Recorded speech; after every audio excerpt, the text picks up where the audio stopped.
imagine that glass, a symbol of transparency and beauty, would be the reason of death of many of our Adivasi brothers?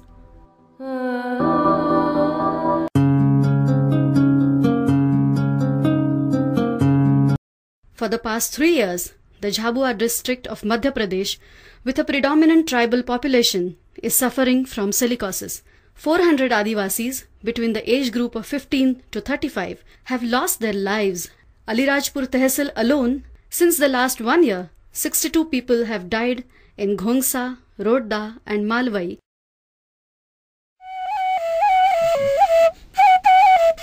हमारा झाबुआ जिला में जहाँ जहाँ आदिवासी क्षेत्र पाए जाते हैं वहाँ पे सारे जगह उबड़ खबड़ और ऊंची नीची जमीन है। जहाँ पे उपजाऊ जमीन नहीं है और बंजर जमीन है, जहाँ देखे वहाँ पतली जमीन है। बारिश गिरे और तुरंत आधा घंटे के बाद ये सूख जाती है और उसमें अनाज फिर मुरझाने लगता है। कहीं लोग गुजरात में मजदूरी चले जाते हैं। Due to unemployment, about 85% of Adivasis migrate to Gujarat in search of work. This migration lasts for 6 to 8 months. एक जना जाके देख के आ गया वहाँ फैक्ट्री में बाला सिंदूर देख के आया। उसके बाद यहाँ से 2-4-5-6 को ले गया। फिर 5-6 लोग वहाँ करा मजदूरी। उसके बाद फिर तो ज़्यादा ले जाता गया। वो तो 40-50 लोग इकट्ठे चले गए। फिर तो उनको देख देख के ना घोंसा वाले पड़ोस गांव वाले भी गए। घोंसा वाला है तो उसके पड़ोस वाले गांव को ले गया। ऐसे करते करते यहाँ के लोग जाते गए। In the factories at Godhra and Balasinor, quartz is crushed by machines to make silica, which is then sent to the glass factories in Mumbai and Vadodara. 30-32 फैक्ट्रियां हैं गोधरा और बालासिंदूर। लोग ऐसे ही गांव में जाकर काम करने के बाद गांव में जाकर 3 साल 4 साल में मर जाते हैं। उन लोगों को ये भी मालूम नहीं चलता कि हम वहां फैक्ट्री में काम करने के बाद आके बीमार पड़े। ये भी उनको पता नहीं चलता है। Silica is a substance found in sand and stone which is molten in the furnace with other chemicals to make glass. Even after handing out extremely painful deaths to many Adivasis, the factories are still running day and night. Because of this dust, the visibility is reduced to a mere 1 foot. The size of the particles is 0.5 micron. As one inhales, the dust enters the lungs, causing fibrosis. The lungs lose their flexibility and efficiency.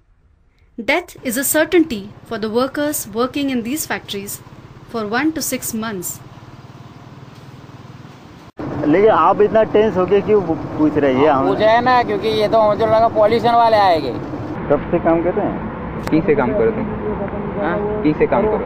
हाँ, मैं तो दे आते 200। Clause 40 of the Factory Act has provisions to prevent such deaths, but the factory owners simply do not want the law to be implemented. No sooner did Karam Singh fall ill, the factory owner showed him the way out. There is no muster, no record of the work done by Karam Singh in the company, and no identity card was ever made. Insurance was simply unthinkable. It is not only with Karam Singh. All the other workers are treated in the same manner in these factories. Jhabua district, for the past 25 years, Khedut Mazdoor Chetana Sanghatan has been actively upholding the rights of the Adivasis, fighting against exploitation and the injustice to the Adivasis. The Sanghatan sees silicosis more as a form of socio-economic exploitation rather than a mere disease. For the last 2 years, the Sanghatan is continuously trying to draw people's attention towards this issue and is preparing for a legal battle in days to come. The camp report states that 14 people can possibly get silicosis. This implies that even now the medical officers hesitate to accept that these people are silicosis patients. Ordinarily, silicosis patients are wrongly diagnosed as TB patients and treated thus. Whereas, just a simple X-ray test is sufficient to conclude that the disease is silicosis.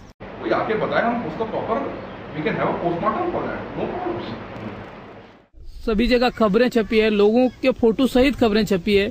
उसके बाद में इतने शिविर किए जा रहे हैं, करीब 3-3, 4-4 शिविर यहाँ शंकर भाई के द्वारा, इन लोगों के द्वारा किए जा रहे हैं। उसके बाद में भी वो अंधा होकर बैठा और ऊपर से बोलता है कि ये कर रहे हैं या हमें ज्ञान नहीं है। We would have done it suddenly, had it single case. Nobody came to us for anything. इतने लोग मरे हैं और आप प्रूफ ढूंढ रहे हैं यहाँ पर बैठे बैठे, तो इतने लोग किस कारण से मरे हैं, ये क्या ऐसी बीमारी है, उसके बारे में जांच करने का शासन का कोई ध्यान नहीं है। हमारी कोई कीमत ही नहीं है आदिवासियों की।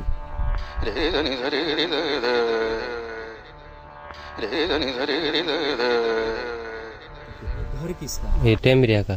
टेमरिया का। कौन कौन रहता था उसमें? टेमरिया, सेलबाई, मने टेमरिया का वाला दुई हतले, दुई शांत है के। टेमरिया भी शांत है। उसके बच्चे कहाँ हैं? ये बच्चा मिल ही जाए रे। हाँ, यहाँ पे रहे तो कौन खावाड़े न कौन पोसे है? कितने बच्चे? दो। The workers stay in the factory premises with their families, which means they and their children breathe the dusty air through day and night. This little son of Tembria had been to the factory along with his parents. तो साता नहीं वो अखबार लुट खाई Baku खास ही लाग जाए मेरे खास है गोना तो भेलान गेला नहीं थे दो भेलान गेला ये था ये दोनों गए थे हाँ दो गए और ये कुमारी संगू ये संगू है। मृत्यु का कारण बीमारी से लिखा ना ये बीमारी ये फैक्ट्री में जाने से मरा ऐसा नहीं आया। ये इसका लिखा कुमारी संगुता का भी बीमारी से मरी बता दिया ले मृत्यु का कारण बीमारी से। ये कहाँ से प्रमाण पत्र निकला है? ये ग्राम पंचायत वाले तक ऐसा लिखते हैं। बाकी सबूत हो नहीं तीना में आपनो मामला में कमजोर पड़ रही है। रिकॉर्ड कुछ भी कागजात कुछ भी हो नहीं तीना में आपनो कमजोर पड़ रहे बाकी ते भी आपनो लोगों ना 2-4 जनान पंचनामा ना बयान कहीं लिखी पुन कोर्ट में पेश करने की लड़ाई अपन ने लड़ना पड़े। Like these children, quite a few children have been orphaned. What is the future for these children? How can silicosis be prevented?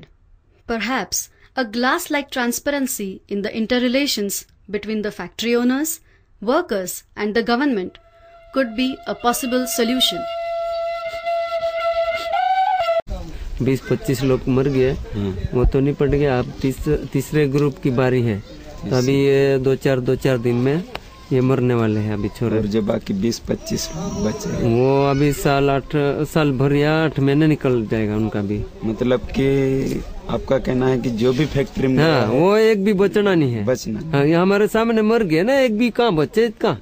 अच्छा। आज तक तो कोई बचा नहीं और जमीन जायदाद सब बिक गए इनकी, बाकी एक भी आदमी हमारा बचा नहीं।